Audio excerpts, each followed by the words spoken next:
Bem-vindo, bem-vinda para mais uma gravação do podcast Moraes Podcast. Hoje vamos conversar um pouco sobre direito bancário.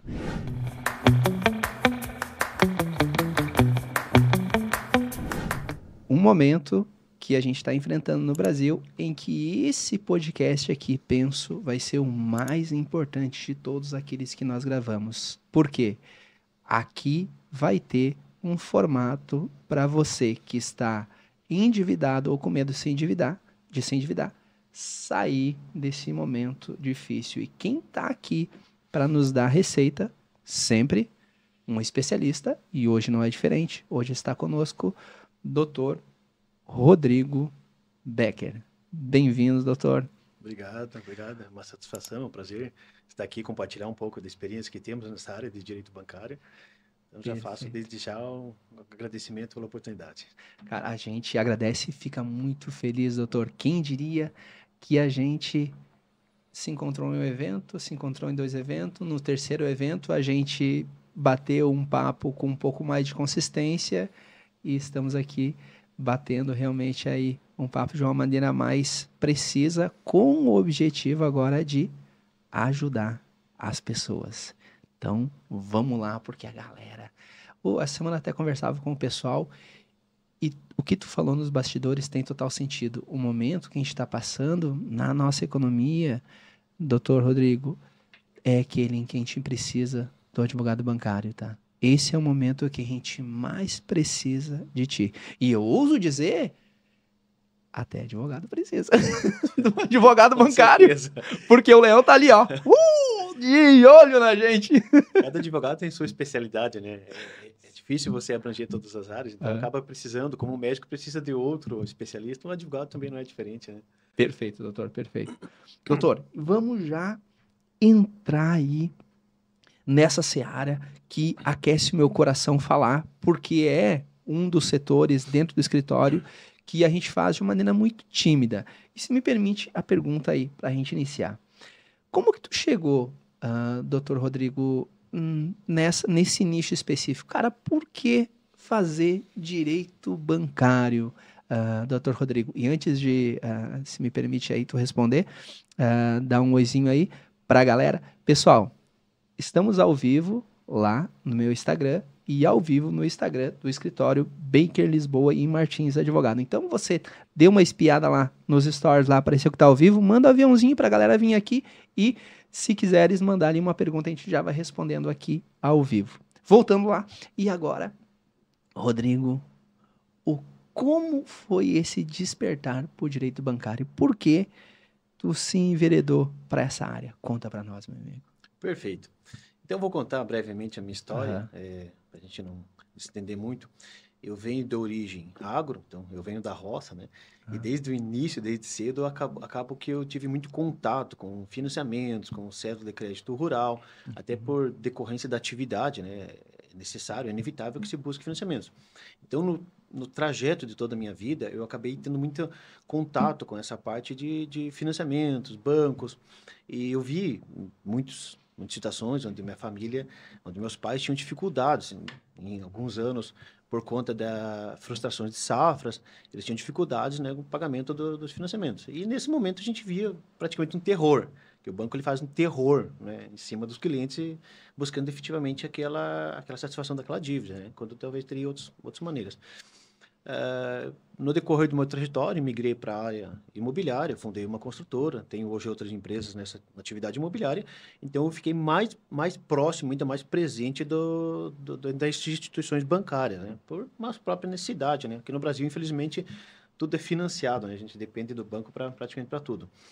Então, ainda mais próximo da atividade bancária, eu acabei notando e percebendo muitas abusividades, muitas situações em que uma dívida, literalmente de 200 mil, a dívida triplicava, às vezes até aumentava 4 vezes. E eu buscava explicação para isso. Então, durante 12 anos eu já sou advogado, já estou atuando na área, mas eu atuei muito forte na área imobiliária. Então, me especializei no direito imobiliário, fundei empresas, tive muito presente nessa área. E em decorrência do cenário atual do país, onde nós temos aí praticamente 70% da população endividada com os bancos, a gente vem vivendo um cenário muito desolador no sentido para o consumidor. O consumidor está sofrendo muito em decorrência da alta Selic, dos juros, e para as minhas empresas também não foi diferente, né? A gente acaba tendo muita dificuldade por uma retração do mercado, os juros muito alto, a imobilização de capital. Então, eu comecei, num primeiro momento, eu sempre falo que eu tenho um laboratório em casa, então tudo eu testo nos meus negócios, nas minhas empresas, para depois atender nossos clientes. Então, eu comecei a especializar na área imobiliária, na área bancária. Eu fiz parceria com um dos nomes mais renomados do país hoje em direito bancário, né? Ele é meu mentor, tudo que eu faço, eu peço... ele tem uma certa participação, então eu vi que realmente existe uma brecha muito grande. Os bancos, assim, eles trabalham de uma forma muito oportunista, existe uma cobrança de muitas coisas ilegais e o consumidor não sabe disso. Eu, como advogado, não sabia disso. E eu tenho certeza que o Dr. Moraes não sabe de tantas abusos, tantas cláusulas que existem. Uma coisa, assim, é muito evidente. No país, das 10 maiores empresas, 10 empresas mais ricas do Brasil, 4 são bancos, 4 são instituições bancárias. Nós estamos falando que tem empresas, por exemplo, como a Votorantim, enfim, tantas outras empresas que possuem coisas, né, atividades físicas, e ainda os bancos são maiores que ela. Por que isso? O banco ele não tem um ativo físico, ele não tem um capital imobilizado. O banco, praticamente, ele mexe com papel, ele mexe com valores, algo digital, muitas vezes os contratos todos padronizados, todos automatizados. Quando você vai lá na agência fazer um crédito rotativo, um empréstimo pessoal, capital de giro, o gerente sai com o contrato na hora. É tudo automatizado. Então, assim, eu percebi que é um mecanismo, que é uma máquina, como funciona no Brasil. E ali eu vi uma oportunidade muito grande de ajudar as pessoas. Como eu atuei para minha empresa e ajudei minha empresa, até hoje atuo também, eu vi que é uma oportunidade muito grande, né, de ajudar as pessoas. Muitas pessoas estão passando por um momento difícil nesse atual cenário econômico no país. Vi uma oportunidade e tive uma demanda muito grande, uma demanda gigantesca. Por pessoas, clientes, pedindo esse tipo de assessoria, tipo de consultoria, né? A gente atua muito com revisão contratual. Então, assim, a minha vocação no direito, mais especificamente no direito bancário, quase se tornou uma missão. A missão de equilibrar um pouco as relações. Então, nós temos, de um lado, um poderio econômico gigante e, do outro lado, o consumidor vulnerável. Então, resumindo, um pouco da história foi assim que eu entrei no direito imobiliário, talvez direito bancário, talvez por uma necessidade dos meus negócios, e aí eu vi a oportunidade, vi que tinha uma predisposição muito grande, justamente por decorrência da minha história, né?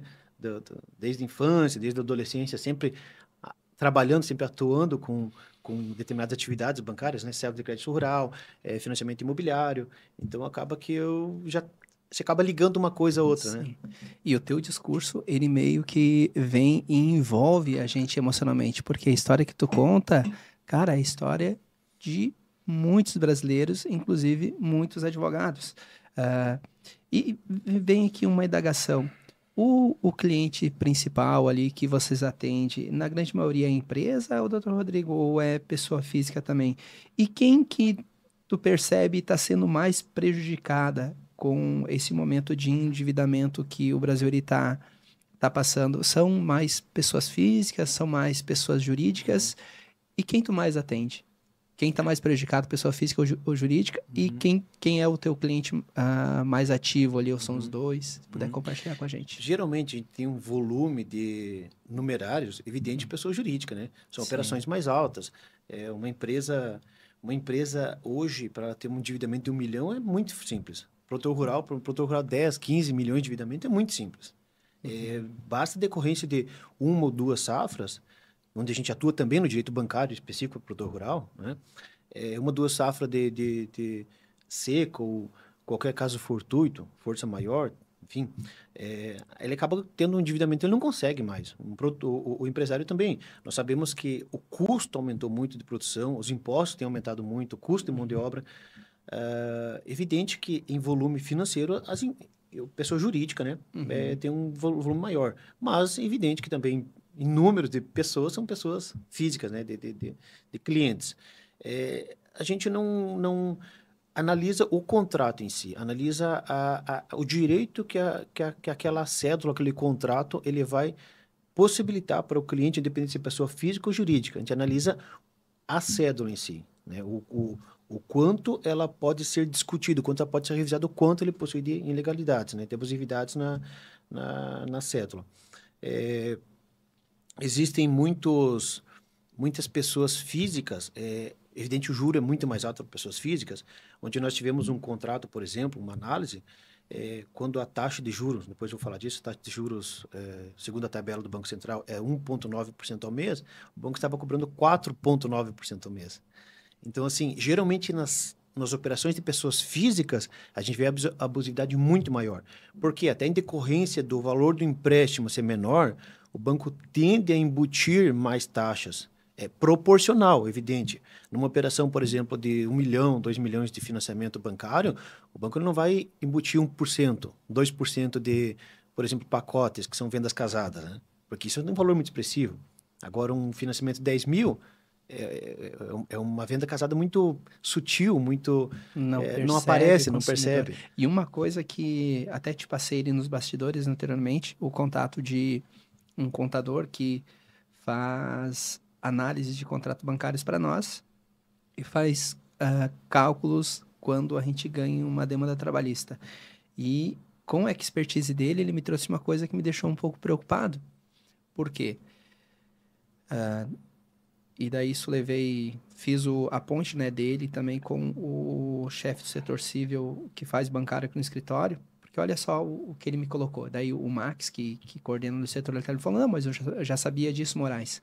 Mas eu não sabia, e isso me deixou muito preocupado, cara, porque se eu não sabia, um monte de outros advogados também não sabem. Claro, quem faz só bancário, tu, o Max, tem essa expertise, mas eu e um monte de outros advogados, alguns se aventuram sem expertise e eles esbarram nesse detalhe. Olha só, o que o contrato às vezes é uma maldade calculável, cara, que às vezes o banco faz, que é o seguinte, fez lá o contrato, taxa de juros, coloca lá 0,5. Só que quando tu pega as parcelas e multiplica, o juro não é 4,5. Só que colocou lá 0,4 ou 4,5. Tipo, o contrato fala, mas o resultado não é o que ele fala. Isso é o que... E o cara apressado não se atenta. É o que nós chamamos... Ninguém vai fazer o cálculo, né? Nenhum advogado vai fazer o cálculo. E talvez nenhum contador não vai fazer o cálculo. Tá lá. Porque quando o cliente ele vai no banco, ele vai justamente por uma necessidade. Ele não tem aquele poder de negociação com o banco. Vamos sentar, vamos discutir essa cláusula. Simplesmente o contrato de adesão. Ou você aceita ou você não aceita.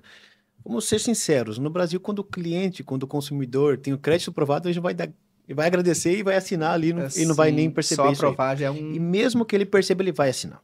Porque talvez ele dependa daquele dinheiro para ele fazer um investimento na empresa dele, ou talvez para adquirir um veículo, ele já tem um valor interessante de entrada, ele vai financiar uma parte. Poxa, eu vou pagar... O consumidor ele quer saber o valor da parcela. Não quer saber quanto... Como o Gustavo Lima tem um jargão que ele diz, não importa em quantas vezes, não importa o valor da parcela.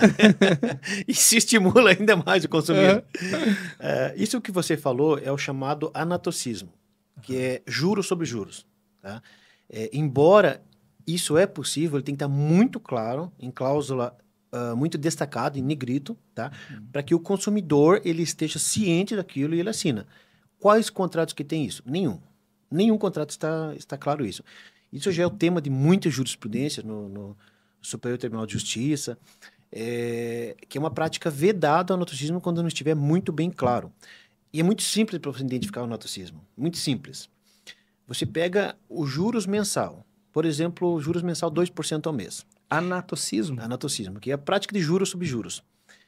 Quando o teu contrato tem lá o CET, que é custo efetivo total, ele tem o juro mensal, 2% ao mês. E vai ter ao lado o juro anual. Ele é obrigado a aparecer o custo efetivo total. Sempre você vai ver os juros,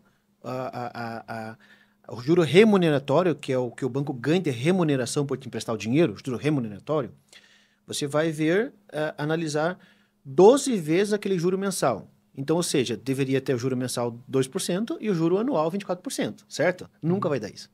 juro anual mensal 2%, juro anual 26%. Por quê? O banco já está muito evidente ali. No próprio contrato é muito evidente que tem um cálculo de juros sobre juros. Uhum. Isso é uma das causas, são 20 itens que nós analisamos no contrato. Esse, digamos, seria o segundo mais pesado, depois dos juros abusivos, né? Vou falar um pouco sobre juros abusivos na sequência. É o segundo item dentro dos 20 que a gente analisa, que são os mais frequentes encontrados nos contratos. É muito frequente. É uma prática, assim, comum o banco utilizar. Quase que... Eu, pelo menos, nunca vi nenhum contrato que fugisse disso. 90% dos contratos têm alguma irregularidade. Eu não achei nenhum contrato até hoje que não tenha alguma irregularidade. Então, é evidente que se você for fazer o cálculo, ele não vai fechar. São 30 parcelas, o empréstimo de 200 mil deveria dar X a parcela, dá um pouco a mais. Justamente porque tem um juros sobre juros, né? Isso é uma prática proibida, né, se não estiver muito bem regulamentado. A primeira prática que eu falei há pouco a questão da cobrança de juros abusivos. Isso é o maior, é o carro-chefe das irregularidades que a gente encontra nos contratos. E nessa linha de pensamento ali, ó, veja só. Tá nos vendo aqui empresários, mas na grande maioria esmagadora, pessoas físicas. Uhum. Então tem muito mais trabalhador do que empreendedor, né? Em que pese está reduzindo, está cada vez mais tendo mais empreendedores, Comei, etc, né? Sim. Ainda pessoa física são muitos. Pejotização, isso aí. Que o trabalhista não gosta muito, mas feita da maneira certa, show de bola. Com certeza. Feita da maneira certa, podendo solução, se deixar substituir, não tendo horário pré-determinado, penso que, cara, o futuro vai ser desta maneira. Cada vez mais as relações cíveis, elas fazem parte das relações jurídicas entre as partes e cada vez mais a CLT, ela se afastar dos contratos entre as partes. A gente conversa no nosso escritório que o modelo CLT é um modelo falido. É questão de tempo, mas eu te dizer que hoje pelo menos uns 20% da nossa demanda ainda é trabalhista, tá? Vai pelo menos aí, eu acredito que umas 2 para 3 décadas e 30 anos trabalhando tranquilo com o direito trabalhista, se não mais. Só que vai ter um fim. Vai ter um fim, porque cada vez mais se quer o acordado prevalecer sobre o legislado. Cara, o que a gente acordou, o que a gente colocar no papel é o que tem que valer. Não é uma lei que vai determinar a escolha que nós estamos fazendo. Deve ter uma questão ali de dignidade da pessoa humana que vai ser discutido, mas o futuro, eu partilho da ideia de que é esse. Mas voltando ali, olha só. Rodrigo, aqui, para aquele que nos ouve, principalmente que é pessoa física. Beleza, então a pessoa foi lá, fez um empréstimo de 10 mil, foi lá, fez um empréstimo de 15 mil, foi lá, fez um empréstimo de 5 mil e o negócio ficou delicado. E ele precisa de um advogado de direito bancário. Lá no escritório Baker, Lisboa e Martins Advocacia, vocês cobram para analisar esses contratos de pessoa física até 10, 15 mil? Porque essa é E se vocês cobram, como que vocês fazem isso? Isso não é uma dor apenas da pessoa física que está numa situação delicada, mas é uma dor do próprio advogado. Beleza, a pessoa está ferrada, o advogado precisa de cliente.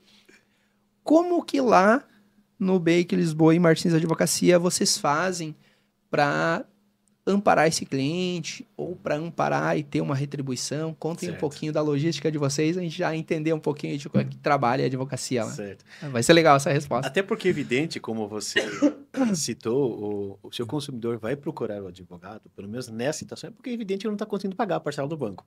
Ele está ou a parcela em atraso. E, de alguma forma, a situação econômica dele se tornou... Se tornou... tão onerosa que acabou dificultando para ele aquele pagamento das taxas indevidas, falamos assim. Porque, do contrário, se a gente tivesse uma situação econômica, se aquele cliente, aquele consumidor tivesse uma situação econômica favorável, ele aceita pagar um pouco mais e não está nem aí. Ele paga e faz outro financiamento e vai empreender e vai fazer o negócio dele e não está nem aí. Então, justamente, vai procurar o advogado, ele vai nos procurar quando ele já está numa situação um pouco delicada, ele está tendo dificuldade para pagar aquilo, né?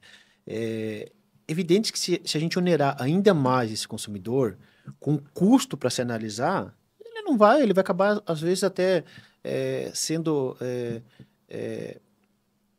retirado, dissipado de um direito, né, que ele poderia ter sobre aquele contrato, sobre aquela operação, por conta de não poder fazer investimento naquele momento inicial. Então, qual que é o procedimento? Qual que é a logística? Como a gente faz?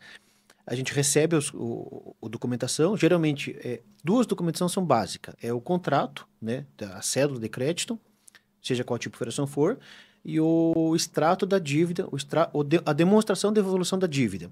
Então, vai ter cada parcela, cada valor que pagou, as parcelas que faltam pagar.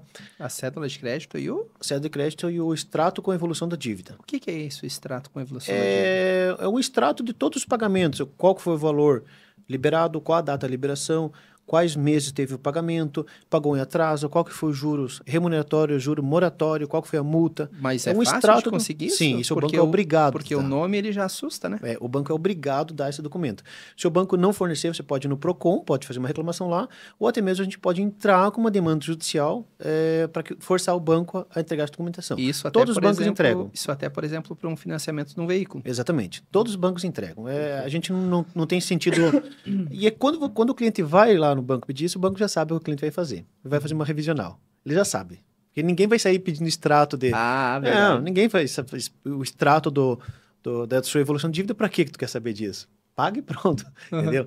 Então, a gente faz essa análise. Obviamente, o nosso escritório é um escritório muito moderno, que priva muito pela questão tecnológica.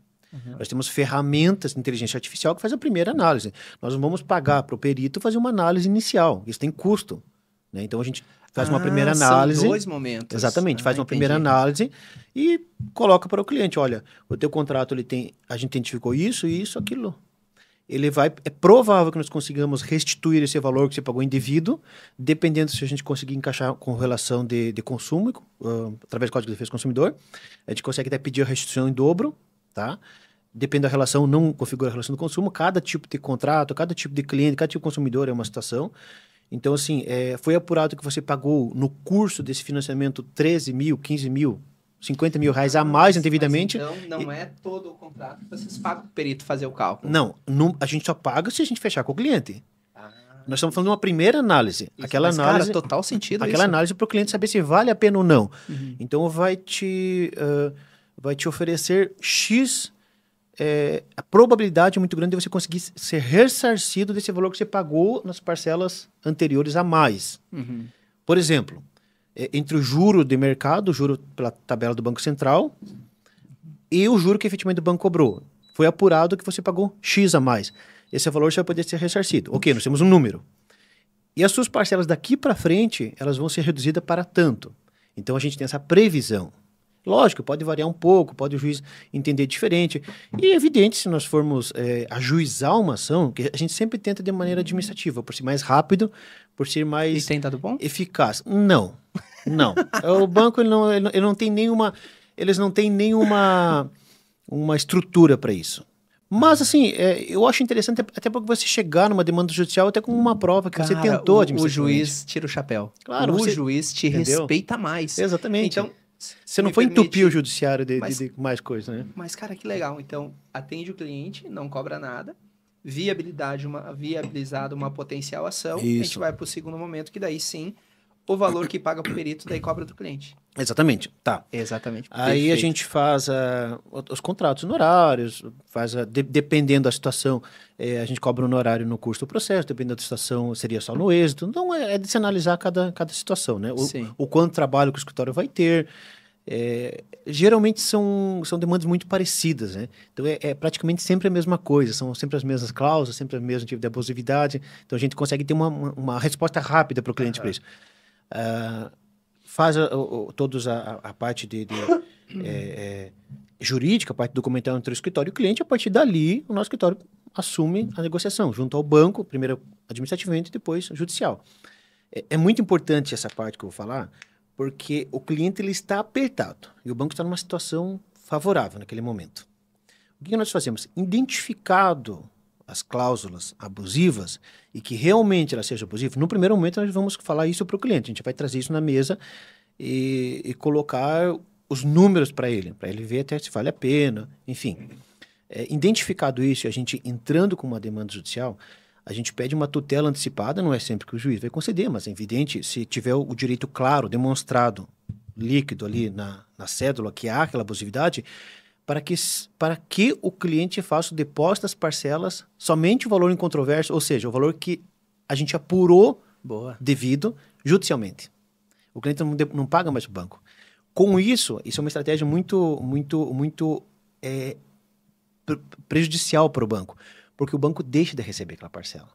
Ele só vai receber aquilo no final da demanda, quando apurado se realmente aquele contrato era abusivo. Vem para acordo. Exatamente. Caraca, isso força o banco a vir para acordo. Porque o banco não vai ficar 2, 3, 10 anos em função de um financiamento, né? Você já desconta, ou pelo menos a gente peticiona nesse sentido, para descontar os valores pagos a mais indevidos, e as parcelas dali em diante, você traz ao valor que você comprovou através de um laudo pericial, que seriam umas parcelas corretas, né? Então, supondo, vamos falar aqui numericamente, são R$1.000 as parcelas. Então, comprovou que a parcela correta seria 900. Só que o cliente ainda tem 10 mil para restituir daquilo que ele pagou indevidamente. Então, a gente pode peticionar para usar aquele 10 mil para bater nas parcelas e as próximas parcelas pagar 900. A gente faz depósito do valor incontroverso. Uma outra questão também que eu quero frisar. O pessoal comenta muito, pede se é um processo caro, é uma ação cara. Dificilmente consegue no juizado especial isso, porque é muito complexo, precisa de perícia. O juizado especial não tem essa técnica, todo esse conhecimento técnico para trabalhar com isso aí. Então, geralmente corre nas varas bancárias, né? Em Santa Catarina está concentrando tudo em Florianópolis, é a unidade estadual de direito bancário. A gente foi, semana passada estava lá resolvendo uma situação, fomos muito bem atendidos, pessoal muito bacana, enfim, um lugar excepcional. E é muito difícil de se conseguir um juizado especial nesse tipo, é quase impossível nesse tipo de demanda. Então tem custo do processo, porém os custos do processo a gente não faz em relação à dívida total. Vamos pensar assim, uma cédula de crédito que está sendo revisionada no valor de R$1 milhão. As custas daria 7 mil, teto, certo? Sim. Não se discute o contrato, se discute o valor em controverso. Esse contrato ele está abusivo em R$100 mil. Em que 50 mil reais. Cara. O valor das custas é proporcional ao valor em controverso. E então isso reduz, pacífico. Sim, isso reduz muito. O Código de Processo Civil, não lembro que artigo, mas diz muito, muito claro isso aí. Então, acaba reduzindo um pouco o custo, né? Porque senão o cliente ele vai... não faz sentido uma demanda de 1 milhão quando ele está discutindo talvez 100 mil que seria de diferença no financiamento. Pagar né? 7 mil de... E acaba onerando muito o cliente.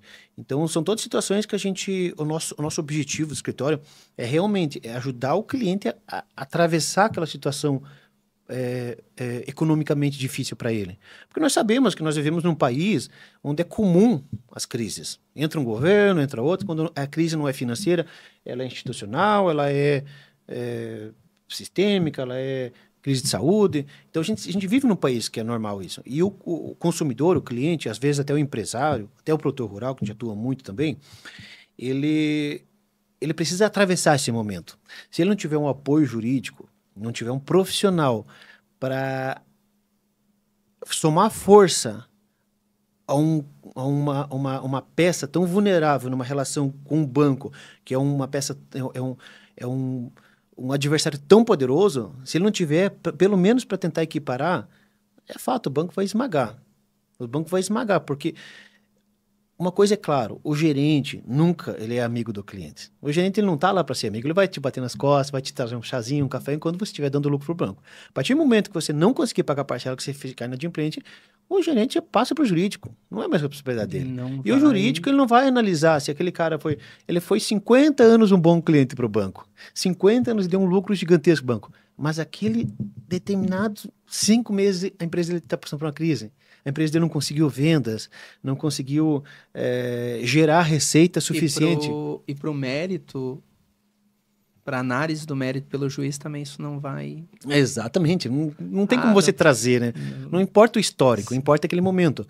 Então, assim, a gente trabalha junto com a parte mais vulnerável, que é o consumidor, para tentar, pelo menos, equiparar as forças e usar determinadas estratégias, mecanismos, para que o banco não exerça um poder tão grande jurídico, através de execução, através de tantas ações.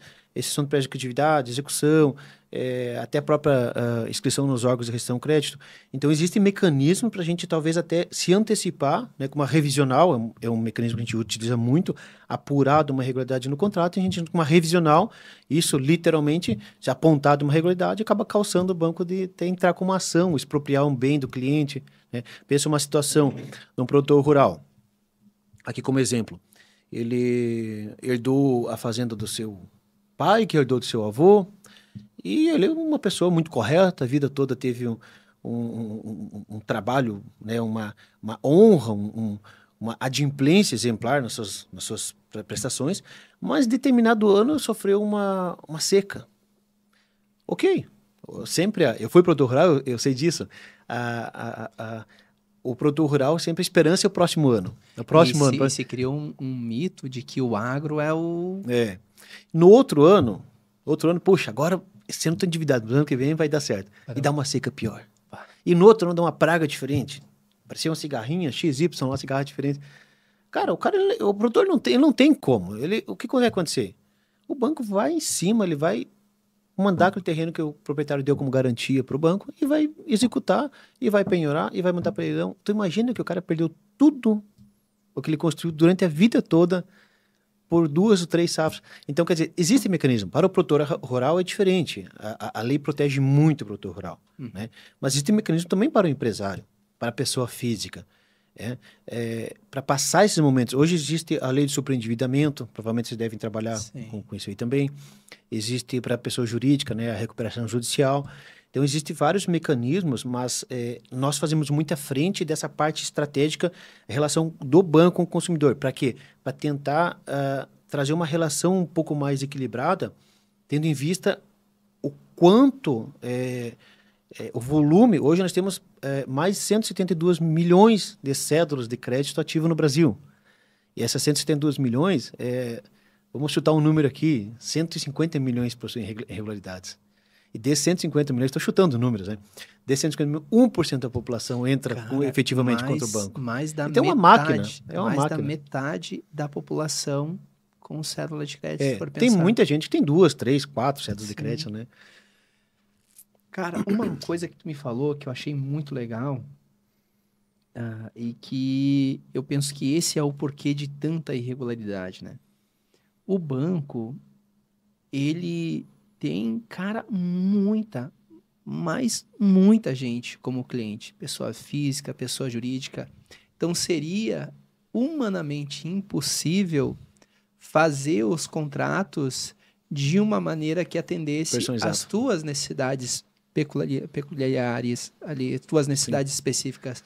Então, penso que a grande maioria das irregularidades, Dr. Rodrigo, ela está em razão do contrato de ser de êxito. Porque tu, em tese, não pode ser olhado igual eu. Eu não pode ser olhado igual a outra pessoa. Cada pessoa tem, às vezes, as suas peculiaridades. E, diante desse cenário, para todo mundo é feito um contrato igual. E se um contrato de adesão, ele, por uma ironia, é redigido errado, por, às vezes, até uma inteligência artificial... Normal, cara, né? Aquela máquina faz errado para um monte de gente. Essa situação que penso... Acontece no banco? Essa situação que acontece no banco acontece muito no INSS. Porque o que tem o INSS agora? Ele tem uma inteligência artificial que ela faz a concessão das aposentadorias de uma maneira automática. Só que as pessoas, elas são diferentes. E se a máquina errou na concessão de uma aposentadoria, até um ano ver o erro que foi calculado, já foi concedida 1.000 aposentadoria errada. E ali vem o nosso papel enquanto operador de direito. Te ouvindo antes, eu pensava o seguinte, cara, o advogado é quase um deus. Sim, mas... Porque tu dá vida às pessoas de novo, mano. Cara, tu pensa, aquele cara que herdou do pai... E o pai herdou do vô, ele vai perder a terra, mano. E acabou a vida dele. E acabou a vida dele, porque vai se culpar pra eternidade. Então, tipo, tu devolve a vida pro cara. E talvez poderia ser uma situação que no próximo ano ele faria uma safra boa e conseguiria equilibrar as coisas. Sim. Só que, como tu falou, é máquina trabalhando. Uhum. O cara que achar, vai lá no jurídico do banco, devedor, 5 mil, 5 milhões, executa. Tudo automatizado. Uhum. Hoje nós estamos, tu já deve, até você trabalha um pouco com isso, temos está sendo muito falado de ações predatórias, né? Que é uma ação, uma quantidade, um volume muito grande, determinado tema, e tem muito escritório de advocacia que entra em volume. Os bancos aqui de Santa Catarina, Rio Grande do Sul e Paraná do Sul estão adotando ações predatórias para execução. Então é normal uma cédula de crédito atrasar 15 dias e o banco entrar com execução. E discuta.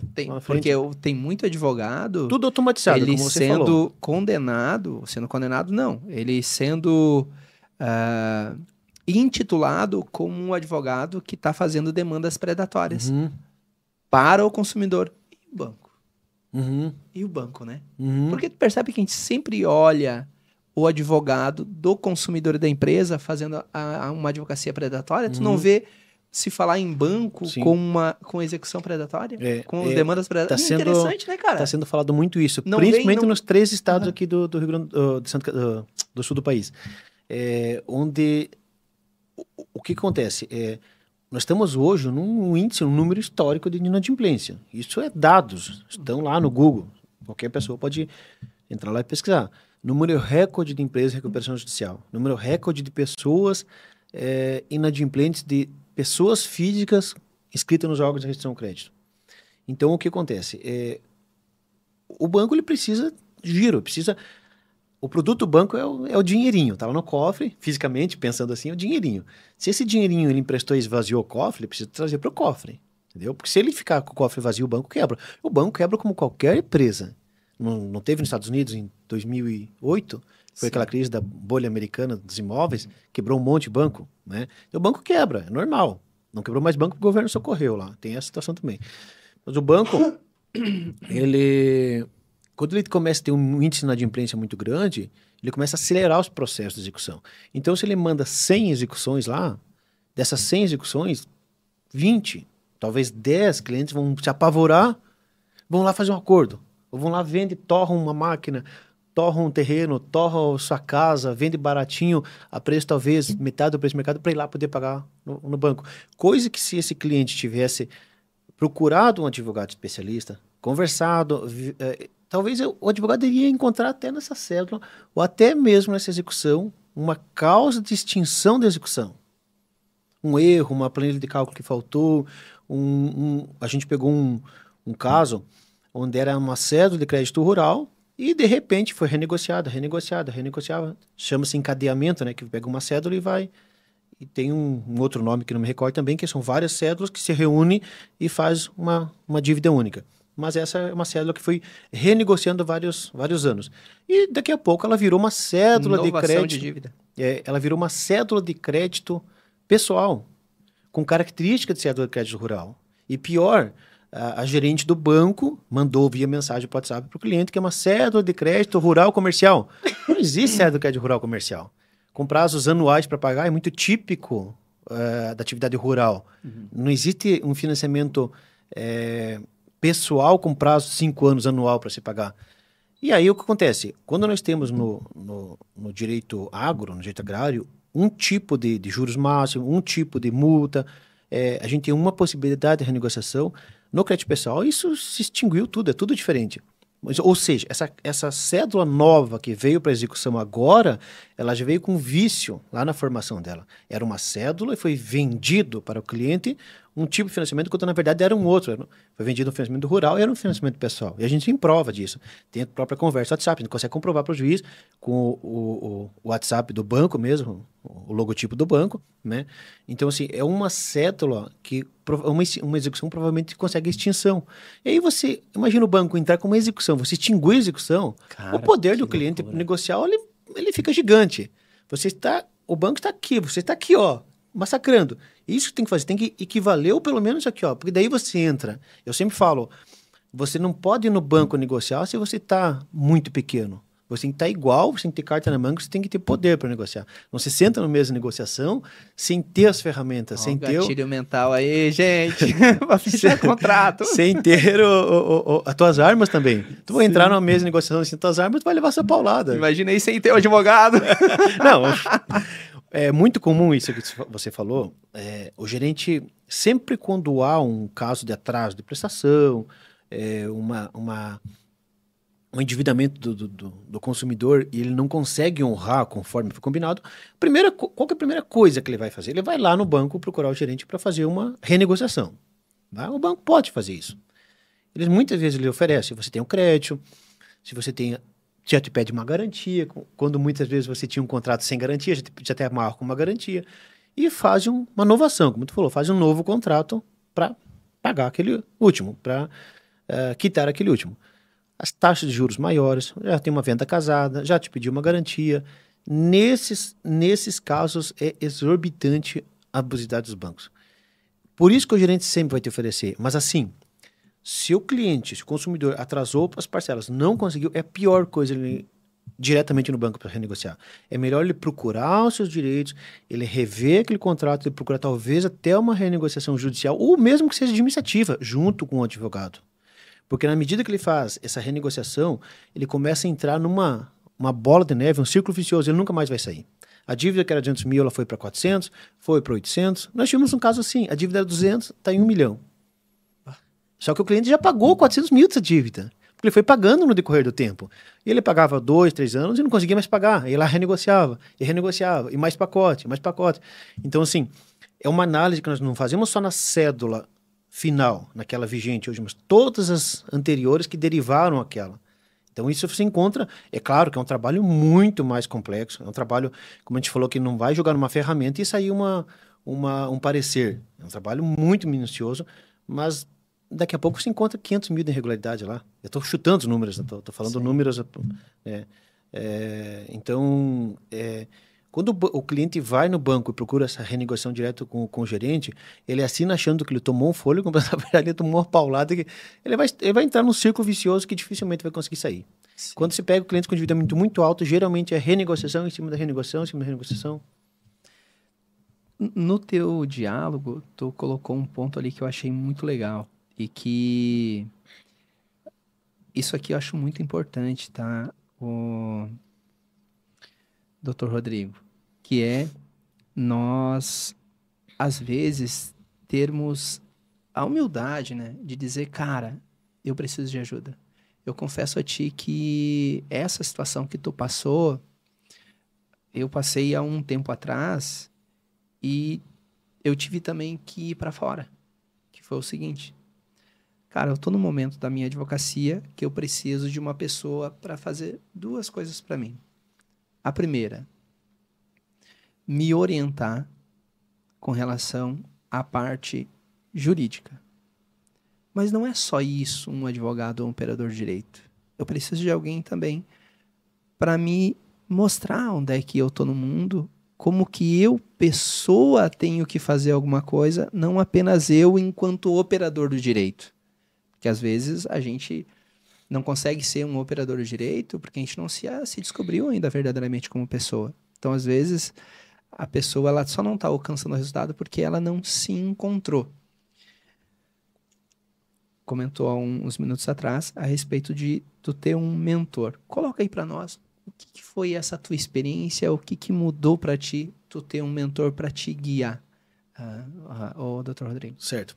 Essa experiência ela já vem desde eu tenho muito viés empreendedor, então desde os 14 anos eu já assumi a fazenda lá do meu pai, aos 16 anos eu tinha conta em banco, eu era pequeno, demorei para crescer, né? Então eu ia no banco, sofria bullying por causa disso. Pô, um piada no banco fazendo empréstimo de 100 mil, 200 mil na época, né?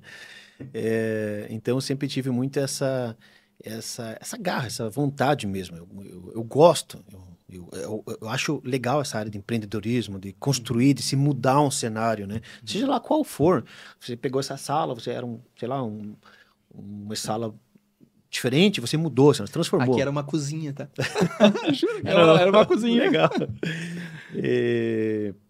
Desculpa, qual que é a pergunta mesmo? Bem tranquilo, olha só. eu indagava a ti, Rodrigo, a respeito de qual foi a diferença de quando tu estava antes e como tu passou a estar depois que tu teve um mentor no teu dia a dia ali. Então, continuando ali a linha de pensamento, eu entrei na atividade de construção, de incorporação. Eu não sou engenheiro, não entendo quase nada de engenharia, e eu tive muita dificuldade, né, nessa área, porque é uma área totalmente diversa. No início da minha carreira, eu atuei na atividade de imóveis, como imobiliária, né? Tinha corretor. Hoje eu tenho escritório de imobiliária, ainda tenho, embora eu não consiga mais atuar tanto nessa parte, né? Mas ainda tenho, tá? E eu tive bastante dificuldade, e eu demorei muito tempo. Eu acabei errando muito para depois começar a aprender. E você aprender com o erro custa caro, porque você vai fazer um negócio, ainda mais uma construção. E essa construção, às vezes, não está no local certo. Às vezes não é para aquele público certo. Isso te custa muito caro. E eu errei muito na minha carreira de empreendedor. Eu acho que todo empreendedor, toda pessoa física, todo empresário que levanta cedo e sai da casa, sai para trabalhar às vezes 5 horas, 6 horas da manhã, ele não vai para errar. Ele não vai para não conseguir pagar as contas. Tá 90% da população te ouvindo falar e pensando, esse é eu. Esse é eu. Ele levanta e vai trabalhar esperando que tudo dê certo. Sim. Só que são vários fatores, economia, governo, clima, são vários fatores que podem influenciar. E às vezes, também o nosso fator pessoal, falta conhecimento, falta experiência. E às vezes você está num local onde você não tem em quem se espelhar, você não tem quem aprender. Quando você está, por exemplo, construindo um prédio em Balneário Camboriú, todo mundo constrói prédio lá. Você olha para o vizinho, você olha para o outro, você já sabe. Você conversa com o cara ali embaixo, já sabe como construir um prédio. Quando você vai construir um prédio em uma cidade que não tem prédio, que ninguém faz isso, que ninguém fez isso, tu vai copiar de quem? Você não tem nem sequer alguém para copiar. Então você acaba errando muito. E em determinado momento eu comecei a entrar um pouco nessa área. Eu fui em um curso em Florianópolis. E nesse curso, era especificamente na área de incorporação, imobiliária e tal, o palestrante falou uma situação que foi um insight que mudou o jogo. E nessa situação, poxa, eu estou tantos anos, cara, incorporando, construindo, e eu não pensei nisso antes. Ok, aí fui conversar com ele e tal, e expliquei a situação, tenho construtora, trabalho com empreendimentos imobiliários e tal, e a gente, né, a partir do momento que eu contratei ele começou a me dar uma assessoria, né? Até esse momento, eu não conseguia estar muito na atividade advocatícia por conta que a consultora me sugava o tempo todo, integral. Então, a gente começou a trabalhar mecanismos de terceirizar, delegar um pouco o trabalho. Hoje, eu tenho uma empresa que ela anda por si só. A consultora ela anda por si só sem ter a mínima necessidade de eu estar lá dentro. Evidente que eu estou cuidando, estou participando dos processos, estou gerenciando. Mas então, assim, foi a primeira vez que eu vi que, tipo, poxa, talvez eu não tivesse essa mentoria, eu ia talvez ficar a vida toda ali. Então, quando eu comecei a atuar mais forte na advocacia, especialmente na área bancária, porque a área imobiliária eu sempre atuei. Então, a gente tem experiência desde a incorporação até a venda, pós-venda, cláusulas contratuais, né, que vão diminuir um pouco até a questão de reclamação de vícios construtivos, enfim. Eu já não quis demorar esse tempo para aprender e errar. Porque se nós formos errar, às vezes, em um contrato bancário de milhões, a gente vai dar um prejuízo para o cliente. Talvez não vai dar um prejuízo para o cliente, mas vai deixar do cliente ter acesso àquele desconto, àquela negociação que ele poderia ter. Muito embora eu tinha da minha experiência profissional já, mas eu fui procurar um dos melhores professores do Brasil. Não vou citar o nome para fazer propaganda para ele aqui. Não, pode falar, cara. O Fábio Cárcere. Fábio Cárcere. Fábio Cárcere. Cárcere tá até anotado. Cárcere. Mas por quê? Cara, a gente tem que render elogios e a gente tem que realmente dar crédito a quem merece crédito, cara. Porque tem pessoas que passam na nossa vida e se não fossem elas, a gente não estaria onde é que a gente está. Então, vou fazer uma propaganda aí que vai. Forte abraço aí pro Fábio Cárcere, tem aí nosso carinho e nossa admiração já. Perfeito. Então, isso acaba encurtando um pouco o caminho, né? A gente vai direto no cerne, vai direto com uma pessoa que tem experiência, ele é presidente de uma associação, não lembro qual, mas uma associação de direito bancário de São Paulo. E foi no evento que tu conheceu. Ele era o palestrante? Não, ele foi um professor meu de pós-graduação. Ah, massa. Então, contatei ele e a gente acabou, né, fechando um trabalho juntos, né? Sim. Então, ele me assessora em todas as situações que são mais complexas, ele me assessora, inclusive E daí tu paga por ato ou tu paga uma mentoria, tipo, de 6 meses, 1 ano? Por ato. Cada reunião a gente paga um valor para fazer uma reunião com ele. Que é de quanto tempo? 1 hora, 2 horas, dependendo da complexidade, Cara, né? que massa, né? Então, eu já levo para ele, por exemplo, a peça, já levo o estudo. É evidente que se fez o primeiro, o segundo fica bem mais fácil, né? Exatamente. Então, realmente faz toda a diferença. E eu entendo, assim, que nós estamos numa época que você vinha falando de inteligência artificial, a questão de todas as redes sociais, a própria comunicação, velocidade de comunicação. A gente não tem tempo mais para aprender. Tem que ser muito rápido. Eu penso, se você vai entrar em um negócio, se você vai mudar agora o teu foco. O teu foco agora vai ser direito, sei lá, direito agrário. Você não trabalha com isso. Você não tem tempo mais para fazer uma pós-graduação, um MBA. Então, se você contrata... Isso custa caro? Claro que custa, mas você acaba ganhando tempo. Você contrata um profissional, melhor professor de pós-graduação, fazer junto com ele. Você acaba ganhando tempo. O mundo é muito dinâmico, as coisas mudam muito rápido. Hoje nós estamos enfrentando no país uma situação que o direito bancário, na minha concepção, é o auge. Porque 70%, 80% das pessoas estão endividadas, as pessoas precisam disso. Menos de 1% dos contratos são revisados. Então, praticamente nada. Diante de uma situação de escassez econômica, as pessoas têm que expirar para algum lado. Elas precisam dar alguma resposta, precisam tomar alguma atitude. Então, assim, se a gente demorar muito tempo para dar essa resposta para o cliente, vai passar o time. Daqui 2 anos, talvez a economia seja diferente. Talvez o time já seja uma outra área do direito. Então, por isso que eu busquei um dos melhores profissionais para me dar um apoio, um suporte dentro do que eu já tinha de conhecimento, até para não ficar errando. Porque, como eu falei, já tive no meu trajetório, na minha trajetória de vida empreendedora, a questão de errar e acertar com os erros depois. Mas eu não quis mais seguir esse caminho. Então, acho muito válido, sim, uma mentoria quando alguém já demonstra. Eu sou totalmente contrário, totalmente adverso a um coach, uma mentoria, se a pessoa não fez por ela. Se ela não conseguiu fazer, como é que ela vai te ensinar a fazer alguma coisa? Então, a primeira coisa, tem que provar. Pô, o cara é presidente da Associação Direito Bancário de São Paulo. Como é que chegou lá? Entendeu?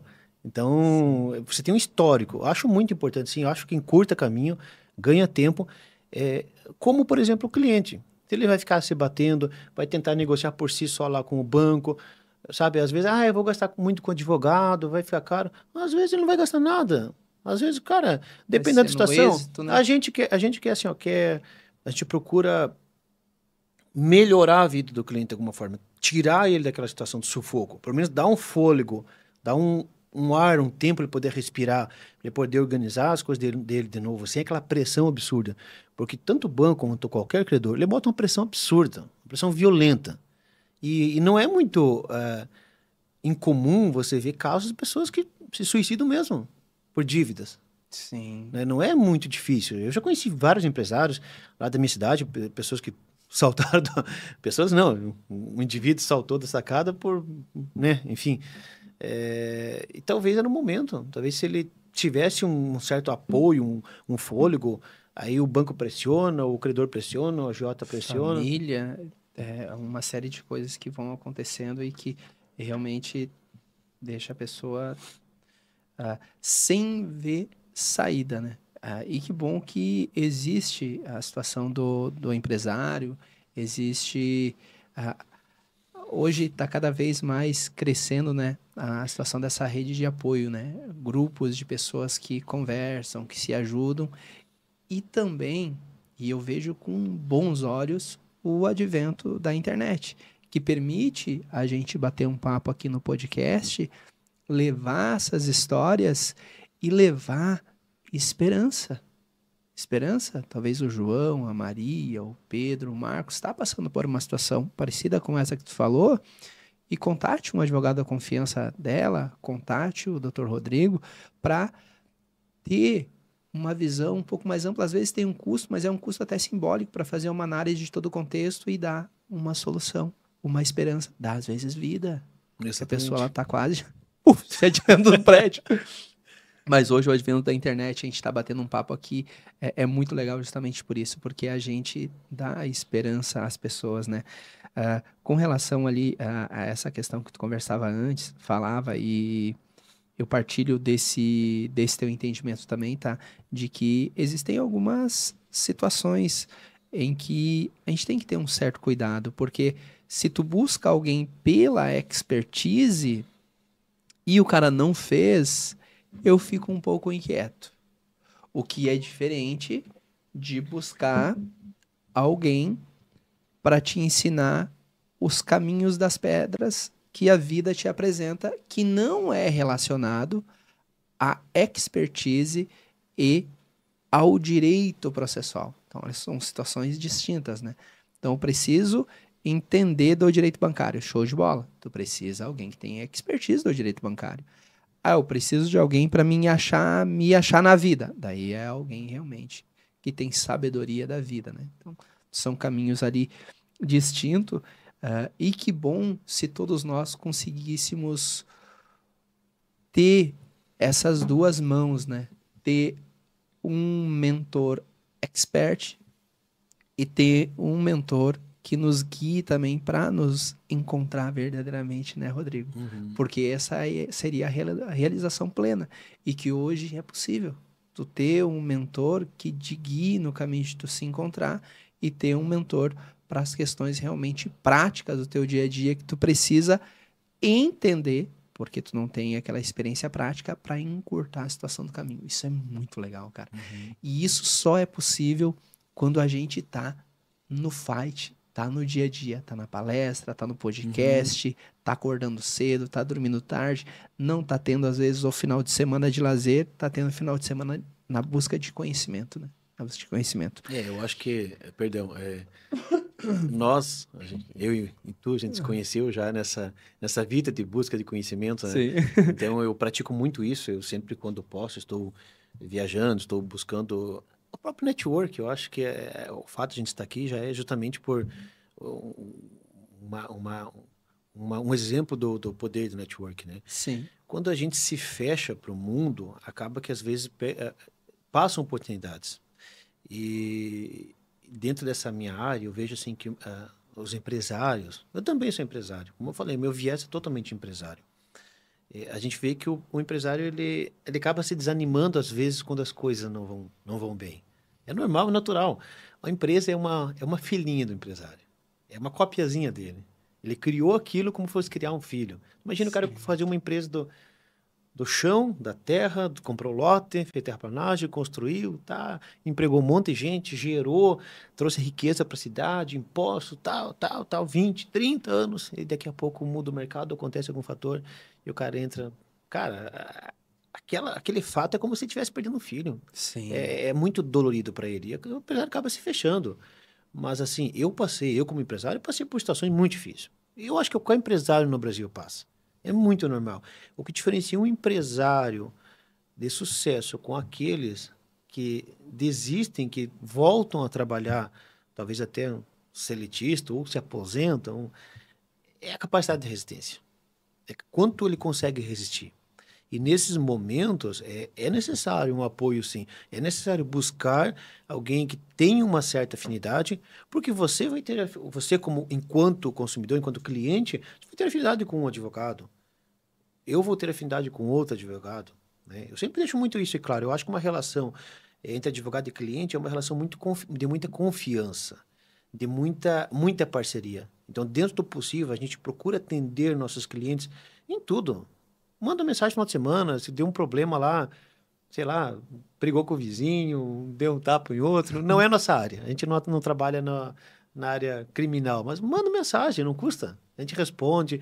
Então, eu acho que na medida que você trata o cliente, e até porque os nossos clientes, cliente de direito bancário, é justamente o cliente que, de alguma forma, tem uma certa atividade econômica, né? Então, a gente tenta prestar esse serviço, esse trabalho de apoio, não só jurídico, mas um apoio, às vezes, até um pouco um apoio moral, né? Porque no início eles estão desesperados. O cliente, quando ele está com uma dívida vencida, ele está desesperado, vou perder tudo, eu vou perder o carro, vou perder a mulher, vou perder a casa, vou perder os filhos. Calma, não é assim. O cara nem começou a brincadeira ainda. Deixa. Aí o banco entra com o processo de execução, vai tempo para poder citar esse cliente. Depois a estação tem embargos, depois tem uma série, nos embargos a gente já traz toda a questão. Se nós não entrarmos com uma revisão antes, a gente pode entrar com a revisão contratual nos embargos, que é o momento oportuno para o cliente fazer sua defesa judicial.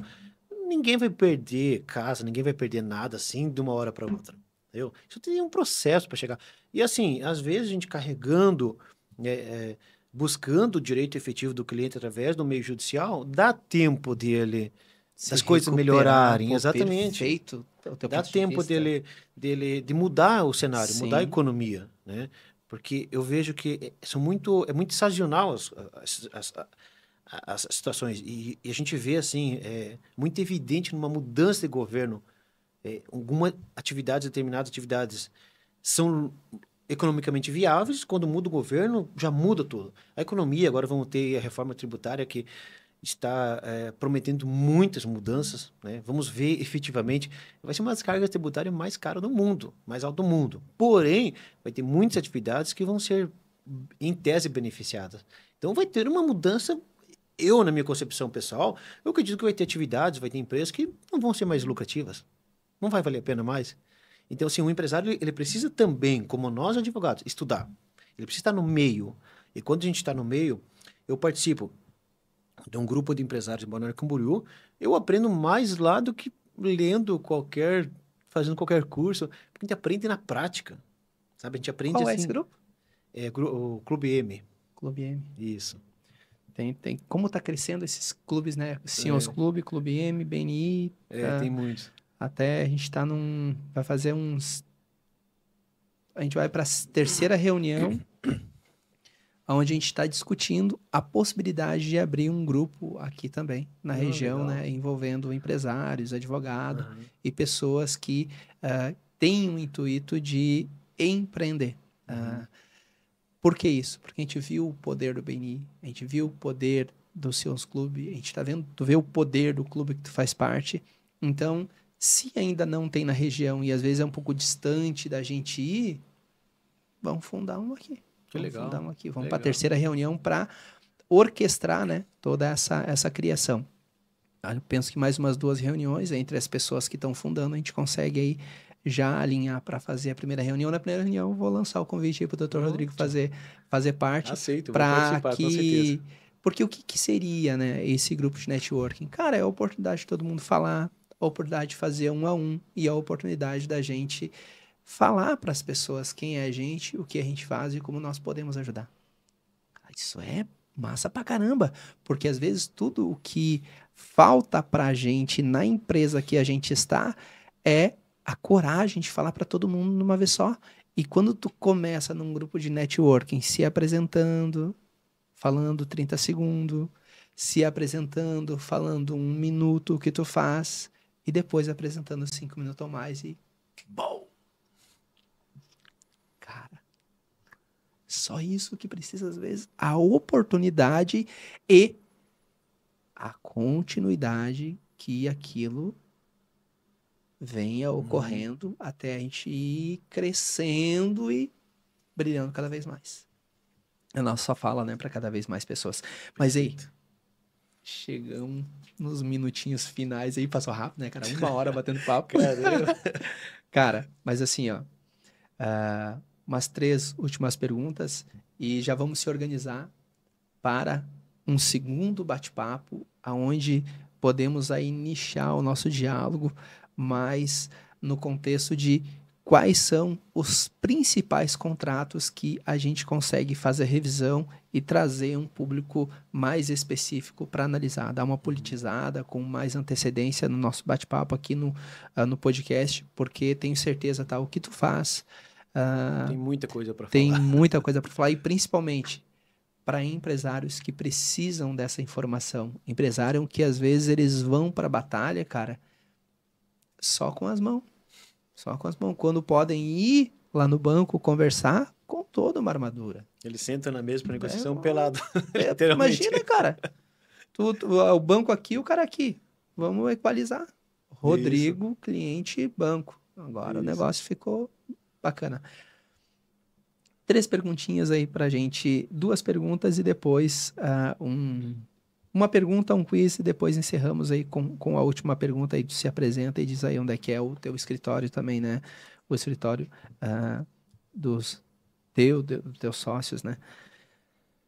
Doutor, qual o teu propósito enquanto advogado, doutor Rodrigo? Olha, o meu propósito, eu acho que primeiramente é enquanto homem, né? Enquanto pessoa. Então eu vejo que eu sempre tive eu falo brincando que eu tenho poder transformador. Onde eu boto a mão, eu transformo as coisas. Então, desde a época do campo, minha família tinha um terreno lá, quando acabou meus pais divorciando, não justificava mais eu trabalhar naquela atividade, a fazenda era uma e depois toda transformada, né? Visualmente, lavoura, plantação e tal. Aí né, comecei a atividade imobiliária, comprei uma imobiliária nessa cidade onde estou agora, era uma salinha muito pequena, 3 anos depois era a maior imobiliária da cidade, e ainda hoje é uma das maiores da região. Aí fundei a construtora, do nada, fazendo 2 unidades, a gente já fez mais de 400 imóveis aí entregues e tem aí 200, 300 em construção hoje. Que massa ouvir isso, pode arrepiar, meu. Então, eu tenho eu acho que a gente vem no mundo como homem para alguma coisa a gente vem fazer. A gente não vem simplesmente para ocupar um espaço. O espaço dessa cadeira, se eu não estivesse aqui, ia estar vazio, eu não vim para ocupar o espaço. A gente vem de alguma forma para transformar o mundo. E cada um transforma de um jeito. O cara que faz hambúrguer lá na esquina, ele transforma a vida de um jeito. Quantas pessoas talvez passavam ali, não teriam como jantar, ou teriam fome se aquele cara não estivesse ali, ele muda o mundo de alguma forma. Então, eu acho que o meu propósito enquanto homem, primeiro, é mudar os cenários, mudar onde eu estou, onde eu atuo, mudar de alguma forma. E dentro da área do direito, mais especificamente no direito bancário, que é o que a gente está baseado hoje, o nosso bate-papo, o meu propósito realmente ajudar, como a gente falou antes, ajudar essas pessoas onde estão passando por momentos difíceis, como eu já senti isso na pele várias vezes. Dar um apoio para essas pessoas, né? Trazer uma outra visão que, tipo, poxa, você não vai perder nada, você não vai vencer esses desafios. Na nossa vida, tanto vida de empresário quanto a vida particular, a gente tem os desafios. A gente passa por momentos que são desafios. E nesses momentos, eles judiam bastante, eles são pesados. Só quem está no momento de crise é que sabe o que passa. E quem não está nem aí. O pessoal, o credor, o banco vai procurar tirar, salvar o que é dele e você que se ferre, entendeu? Então, o meu propósito, enquanto advogado na área de direito bancário, é justamente ajudar essas pessoas, ajudar esses clientes, ajudar o consumidor, seja pessoa física ou jurídica, a atravessar esses momentos. É buscar o mecanismo jurídico, o que a lei, o direito, propicia dentro das estratégias, porque o doutor sabe, como eu, que peça qualquer advogado faz. Vamos ser sinceros, até a inteligência artificial faz peça. O advogado hoje é estratégico, não é o advogado fazer peça. A gente tem que ter estratégias. É como eu falei, aquela questão de a gente tentar uma tutela antecipada para daí eu forçar o banco a uma negociação. É uma estratégia, tem várias estratégias. Então, assim, o meu propósito é isso, é ajudar as pessoas, né, ajudar empresários como eu, principalmente focado nessa área de quem produz, tá? A gente não advoga para trabalhista, diferente do doutor, a gente não faz essa parte do trabalhador, a gente não faz muitos casos assim que não tem esse viés um pouco empreendedor. Então, porque já vem da minha cultura, já vem do meu histórico de vida. Então, mais do que advogado, do que saber do direito, eu sei de todos os desafios que o empreendedor passa. Eu senti na pele, eu vivi na pele, tanto na área rural quanto na área imobiliária, na área empreendedora, eu vivi na pele, eu sei disso. Então, o propósito é justamente transformar a vida das pessoas para melhor, dentro do nosso conhecimento e, obviamente, cada vez se aperfeiçoando mais, buscando mais conhecimentos na medida que as coisas vão mudando, o próprio direito vai mudando, os mecanismos. o doutor vinha falando, só para fazer um ênfase, nessa parte de inteligência artificial, hoje nós sabemos que 1/3 dos tribunais estão usando inteligência artificial, por incrível que pareça, para julgar as peças. Para julgar o teu processo, utiliza inteligência artificial. Obviamente que o juiz vai colocar o conhecimento dele. Né? Eu quero que julgue assim, assim, ele vai entendeu. Ele entendeu o processo, ele entendeu a demanda, que são muitas vezes demandas iguais. É comum, o doutor sabe que no judiciário é muito copia e cola. Entendeu? É a sentença pronta, a peça pronta do advogado, a sentença pronta, o recurso pronto do advogado, o acórdão pronto lá do tribunal. Então, o nosso objetivo é justamente fazer uma advocacia mais personalizada. Tentar entender, tentar trazer a função social da propriedade. Né? A dignidade da pessoa humana.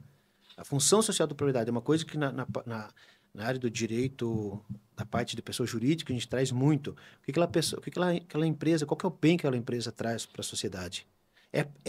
É proporcional que essa empresa sofra uma expropriação de bens. Por exemplo, uma empresa tem uma rede de transporte de ônibus. Tá? Se esses ônibus forem expropriados e forem para leilão, qual que é o dano para a sociedade efetivamente disso?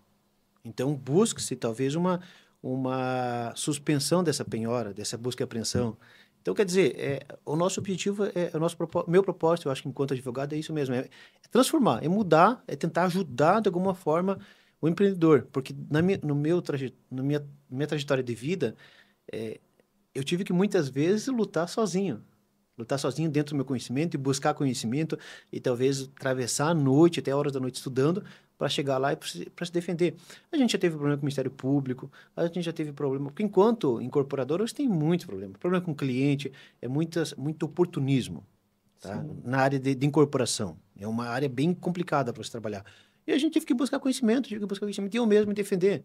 Então, poxa, se eu conseguir sobressair a tantos desafios, e agora eu estou mais estabilizado com meus negócios, eu posso ajudar as pessoas a fazer, eu posso ajudar outros empreendedores. Como nós temos um cliente de Florianópolis, que ele tem 2 construtoras. Ele, Rodrigo, eu conheço, sei tua empresa, conheço tudo, me ajuda também. A gente está tocando as coisas para ele. Olha só, que curioso, né? Há dias atrás eu terminei de escrever um livro, Tem uma Vida Extraordinária, e nesse livro eu cito a vida clássica do empreendedor brasileiro que chega em um momento que ele quer ajudar. E é muito bacana dizer isso, porque isso é baseado no que retrata a grande maioria dos filmes americanos, que a gente chama de jornada do herói, né? Ou seja, tu estava numa situação em que tu tinha algo em vista, tu começou, não teve ajuda de ninguém, sofreu, conseguiu desenvolver um método, conseguiu desenvolver uma expertise, cara, superou toda aquela situação e agora está aqui. Ah, beleza, eu tenho tudo agora, o que eu quero? Já sei, eu quero dividir, para somar agora, eu quero ajudar as pessoas. A jornada eu acho que do herói, Rodrigo. É uma indignação, né? Eu sempre falo que essa batalha, eu não vou falar contra os bancos, mas contra as injustiças que a gente vê. É uma indignação pessoal. Sim. Porque no histórico de vida a gente vê muitas situações, assim, muitas coisas. Eu acho que muitos clientes, muitas pessoas, né, verificam isso também. São cobranças com valores que... Tá, mas como que a dívida chegou nesse valor? Como? Poxa, se eu peguei 200 mil do banco, como que tá 1 milhão agora? Como? Tem sentido, né? Entendeu? Então é meio que uma indignação mesmo, sabe? Sim. E aí quando você traz essa coisa de dentro, eu acho que você faz com gosto, faz com amor, né? Não. Se tem uma arma na mão. Mas brincadeiras à parte. Vamos agora, então, um quiz aqui bem rapidinho.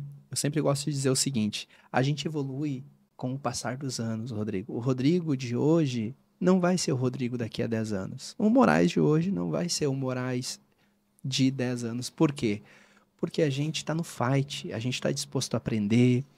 Aprender como? Fazendo network, lendo bons livros, vendo boas séries, conversando com pessoas que estão na mesma sintonia que a gente. Então a gente vai evoluir. E o conceito destas palavras, em que pese universais, eles vão mudando com o passar do tempo. E essa gravação que a gente vai fazer aqui, ela vai ficar ali, disponível para daqui a 10 anos, 15 anos, 20 anos, talvez daqui a 100 anos a tua filha vai lá na internet, nossa, aqui ó, o meu pai, caraca, olha ele falando o que é Deus, mas Deus era isso? Era isso, família na época? Meu Deus, mas família hoje é eu e meu cachorro. Mas assim, então fazer aqui um quiz bem rapidinho, se tu puder responder ele em 4, 5 palavras, fica mais bacana, porque daí permite que essa visão objetiva demonstre o quanto tu evoluiu nesse conceito lá no futuro. Daí eu vou fazer a pergunta, daí tu só diz o que significa, vou falar a palavra, tu diz ali o que significa a palavra para ti em poucas palavras, né? O que é Deus para ti, Rodrigo? Eu vejo Deus como um princípio do homem, um princípio do ser humano. É o que define o caráter do homem, é o caminho que ele escolhe, o caminho do bem ou o caminho do mal, né? No caso, o caminho do bem. E o que é o trabalho para ti hoje? O trabalho, eu acho que, na minha concepção, é o que dá sentido para a vida. É o que reflete qual o nosso propósito aqui. Cara, A gente trabalha para ganhar sentido. dinheiro. Eu acho que para ganhar dinheiro, você arruma um emprego, você consegue ganhar dinheiro. E eu digo que muitas vezes, eu sempre tenho só fazer um adendo aqui, eu sei que você falou que era para ser rápido. Eu sempre tive uma questão muito interna comigo. Poxa, a gente trabalha, constrói, tenta, empreende, luta e tal. E vai chegar, a gente vai ficar velho, vai ter conhecido muitos poucos lugares. Talvez não por não poder conhecer, mas por não ter tempo, por ter cada vez mais compromissos. E aquelas pessoas, compara aquelas pessoas que botam mochila nas costas e vão trabalhar de garçom e viram o mundo, viram o mundo. De repente a gente vai morrer com 70, 80 anos, aquela pessoa vai morrer com 70, 80 anos, nós vamos morrer sem nada, aquelas pessoas vão morrer sem nada também. Só que eles conheceram o mundo, eles aproveitaram, se divertiram, viveram o mundo. Então, assim, não é pela questão de dinheiro.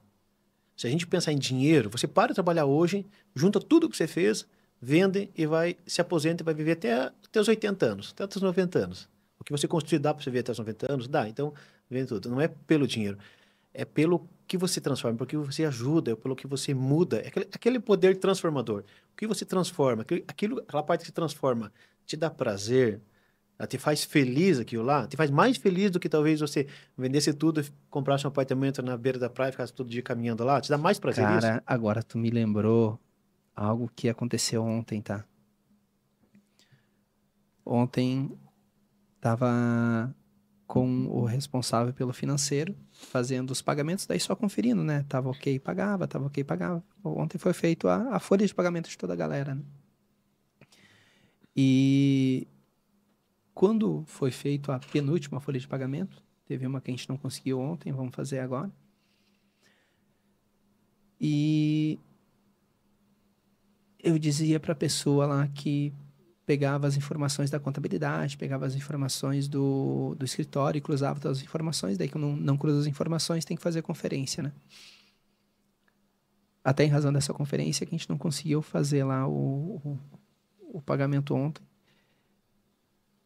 E, cara, o quanto é bom poder a gente ter pessoas para ajudar a gente e dividir para somar com elas. O quanto é bom a gente conseguir contribuir com a vida dos outros, poder fazer um pagamento, cara.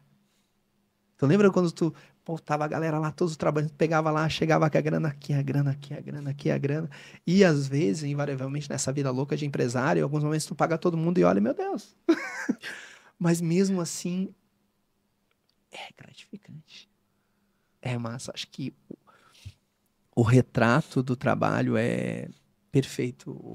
O teu discurso foi perfeito, tá, Rodrigo? Tá, transformar. E família? Olha, a família eu acho que é a base do homem, né? Eu participo de muitos eventos, né? No Brasil afora aí, e eu costumo dizer que eu tive uma mudança nos últimos anos no conceito família. Tu falou antes que daqui 10 anos vamos falar, Sim. vai ser meu cachorro, vai ser diferente. Eu acho que a gente vai mudando e isso é bonito, isso é natural, e é assim mesmo tem que ser. Sim. Não é porque a gente nasceu, como fala o Luciano Hang, que a gente nasceu no interior que a gente vai ter que morrer com a cabeça interior a vida toda, né? A gente vai mudando no decorrer do tempo, né? Eu acho que é uma base muito forte para o homem, né? Onde ele tem um alicerce, uma, um chão para ele começar a edificar a partir dali.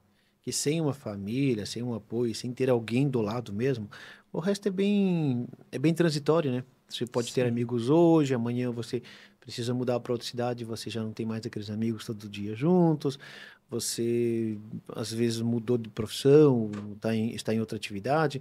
Então, os amigos carrega, vem, mas não é como a família. Eu acho que família é a base, é onde você pode recorrer em todos os momentos, né? Tanto nos momentos bons quanto nos momentos difíceis, né? E eu tenho uma concepção que é, a gente, enquanto empreendedor, enquanto homem, enquanto pessoa, a gente luta para transgredir na vida, para crescer na vida. Eu acho que na medida que a gente pode, a gente também tem que ir puxando a família para isso, sabe? Puxando a Perfeito. família junto para essa escala, para essa empreitada, né? Porque às vezes as oportunidades para um membro da família não é as mesmas para o outro. Então eu acho que a gente tem eu tenho muito esse papel, né? Tanto que os processos da minha família, as coisas que, né, são dos meus pais, eu cuido tudo, né? Então tu sempre de alguma forma tentando ajudar dentro do limite, dentro do possível, né? Cara, uma reflexão profunda aí que vou levar pra mim, tá? E saúde? Olha, saúde sem saúde a gente não é nada, né? Não Perfeito. adianta ter tudo o resto e não ter a saúde. Então, eu sou uma pessoa que eu me cuido também dentro do possível, alimentação, dieta, atividade física. Eu acho que a saúde é a base. Eu sempre falo, se tu tem uma dor de dente, acabou o dia. Você não consegue Acabou de... trabalhar. A dor de Você não consegue... cabeça da Maria é maior Não, dor do que a fome da África do Sul. você não consegue pensar em nada, não consegue raciocinar, você não consegue arquitetar nada, você não consegue jogar nada.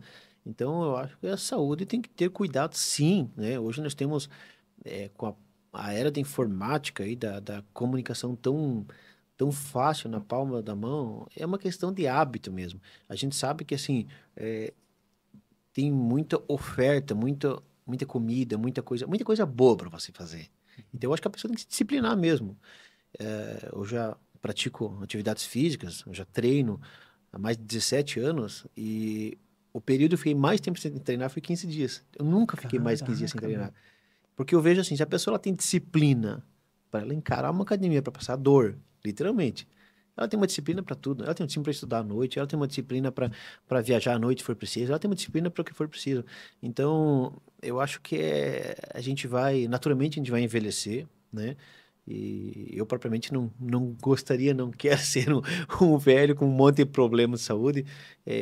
Dentro do limite de cada um tem suas possibilidades, mas assim, não precisa ter grana para se cuidar. Pode fazer uma caminhada, pode cuidar na alimentação. Ah, não pode fazer uma dieta, não pode escolher o que comer, pelo menos, né? Eu acho muito importante isso, porque é, o que que você carrega o tempo todo com você? É o teu carro, é o teu terno, é o teu relógio, é o teu corpo. O tempo todo teu corpo vai estar com você. Você esteja passeando, esteja visitando sua mãe, esteja dormindo, Cara, esteja... que perfeita essa O reflexão. teu corpo está contigo. Copiada e colada, Se cara. você não cuidar do seu corpo, O relógio, o terno, o sapato, nada te cara, acompanha. tudo vai ficar. O que que fica contigo? Tu Eu, cuida? eu tá o A tempo gente todo, cuida né? mais do relógio, cuida mais do. Do carro, muitas pessoas, né? Lava o E a carro. gente. Aham, Cara, exatamente. já valeu o podcast. Pô, ganhei, já valeu. Cara, que massa. E para encerrar, se me permite, naquela câmera ali agora, daí deixar uma mensagem para a galera, pedir para seguir as tuas redes sociais e dizer aí onde é que é o teu escritório, Dr. Rodrigo. Então, pessoal, a gente tem um escritório hoje em Campos Novos, fica no meio oeste de Santa Catarina. Estamos abrindo a matriz em Floripa, né? Estamos procurando um escritório na frente da Unidade Estadual de Direito Bancário, justamente porque quero respirar isso, quero viver isso. Nós somos em 3 advogados hoje, né? Cada um especialista numa área. Na parte bancária, tenho mais afinidade com essa área. Nossas redes sociais, Becker e Lisboa, Becker Lisboa e Martins, advogados associados, tá?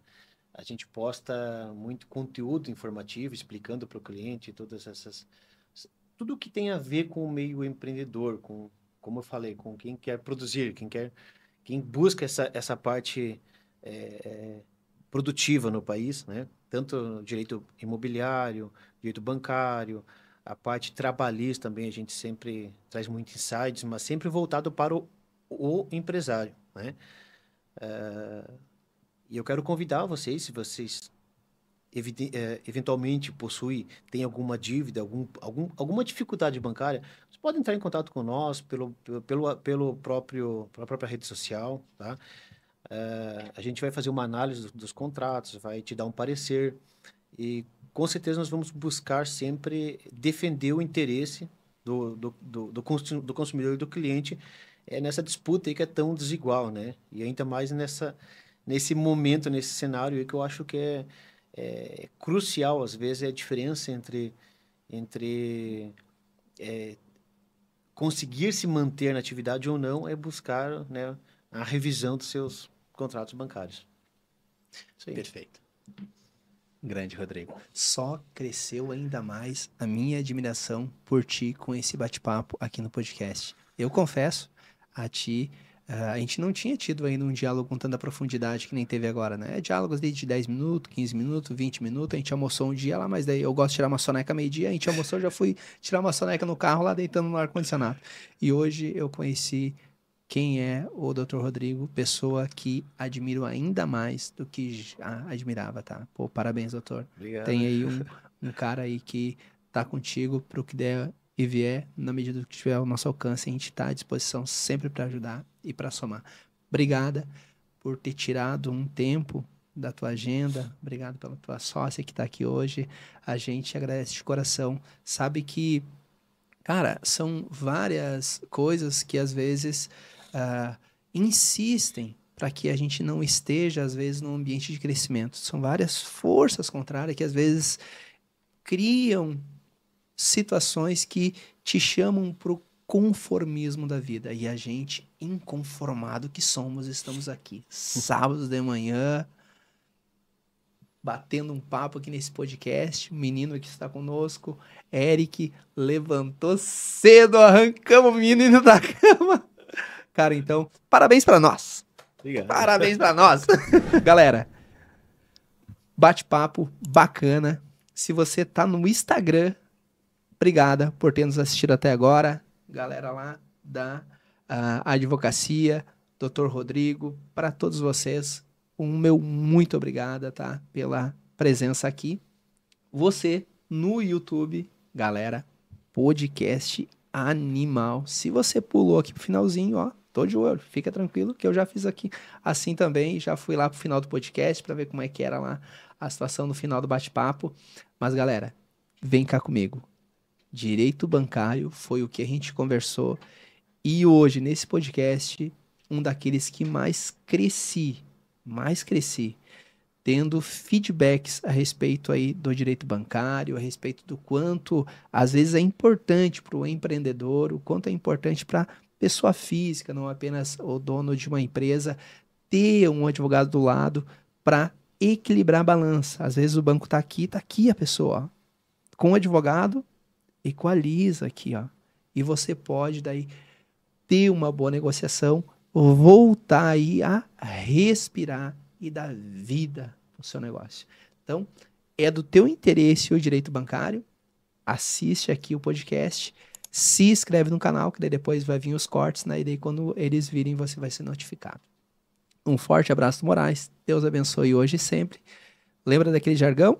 A gente está aqui para compartilhar conhecimento, para todos nós evoluirmos juntos. Um forte abraço.